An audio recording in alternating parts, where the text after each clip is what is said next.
Suasdayអ្នកទាំងអស់គ្នាសូមស្វាគមន៍មកកាន់ Channel I Speak English បាទអញ្ចឹងថ្ងៃនេះខ្ញុំសូមចែករំលែកអ្នកទាំងអស់គ្នាអំពី clear ប្រចាំថ្ងៃនៅក្នុងភាសាអង់គ្លេសបាទ clear What are you saying What are you saying បាទ say នេះប្រែថានិយាយណាបងប្អូន saying កំពុងនិយាយបាទ What are you saying បាទ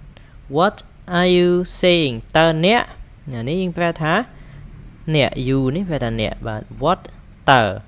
What are you saying តើអ្នកកំពុងនិយាយពីអីណា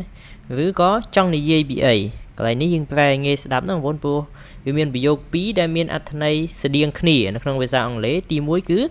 What are you saying យើងចង់ឆ្លើយទៅគេវិញថាខ្ញុំបាននិយាយអីទេ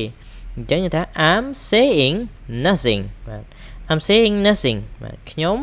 អត់បាននិយាយអីទេអញ្ចឹងបើយើងប្រែឲ្យងាយៗថាអត់បាននិយាយអីផង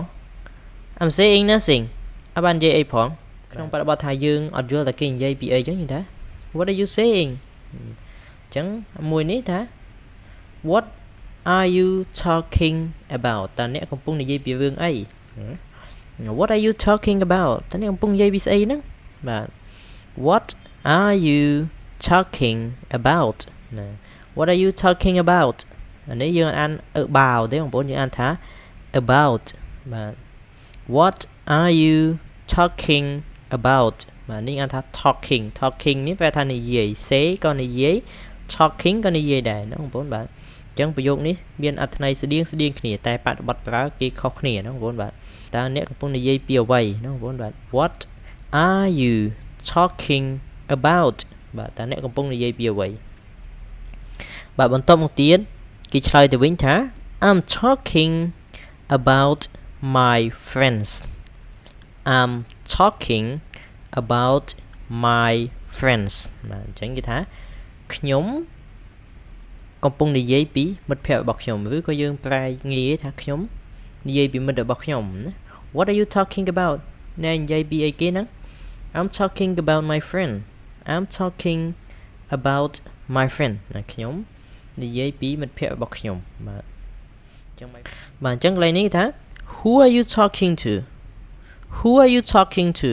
អញ្ចឹងកន្លែងនេះ Who are you talking to និយាយជាមួយណាគេបើយើងនិយាយភាសាសាមញ្ញថានិយាយជាមួយណាគេអញ្ចឹង Who are you talking to បើយើងនៅគ្នាច្រើនហើយគេនិយាយមកអត់បានបញ្ជាក់ឈ្មោះហើយយើងអត់ដឹងថាចង់និយាយជាមួយណាគេយើងថា Who are you talking to តើនិយាយជាមួយអ្នកណាបាទអញ្ចឹងចម្លើយគេឆ្លើយមកថា I'm talking to you I'm talking to you I'm talking to you ខ្ញុំកំពុងនិយាយជាមួយអ្នកនឹងហើយបាទអញ្ចឹងយើងប្រាប់គេទៅវិញបើយើងនិយាយជាមួយគេសួរយើងអញ្ចឹងថា Who are you talking to អញ្ចឹងយើងឆ្លើយទៅវិញថា I'm talking to you ខ្ញុំកំពុងនិយាយជាមួយអ្នកនឹងហើយ clear ភាសាអង់គ្លេសប្រចាំថ្ងៃយើងថ្ងៃនេះមានតែប៉ុណ្្នឹងឯងណាបងប្អូនបាទអញ្ចឹងបងប្អូនយល់ថាវីដេអូនេះមានប្រយោជន៍ដល់បងប្អូនយើងដែលសិក្សាភាសាអង់គ្លេសក៏ដូចជាបងប្អូនដែលកំពុងស្វែងរកវីដេអូសិក្សាភាសាអង់គ្លេសដោយខ្លួនឯងសូមបងប្អូនជួយ Subscribe like និង share ឲ្យបងប្អូនយើងបានសិក្សាបន្តផងបាទសូមអរគុណជួបគ្នាក្នុង clip វីដេអូក្រោយ